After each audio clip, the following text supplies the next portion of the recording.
বিসমিল্লাহির রহমানির রহিম। হুজুর সাল্লাল্লাহু আলাইহি ওয়াসাল্লাম এরশাদ করেন, সর্ব উত্তম জিকির হইল লা ইলাহা ইল্লাল্লাহ, আর সর্ব উত্তম দোয়া হইল আলহামদুলিল্লাহ। তো এই জন্যে আল্লাহ তাআলা আমাদেরকে বেশি বেশি করে আল্লাহর জিকির করার তৌফিক দেখ।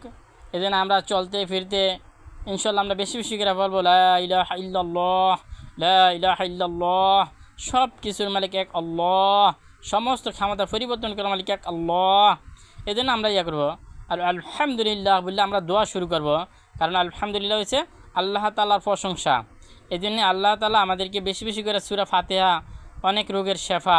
এই জন্য আল্লাহ তাআলা আমাদেরকে এরকমভাবে সূরা ফাতিহা বেশি বেশি করার তৌফিক দান করুক, আমিন। ও আখিরি দোয়ান আলহামদুলিল্লাহ রাব্বিল আলামিন।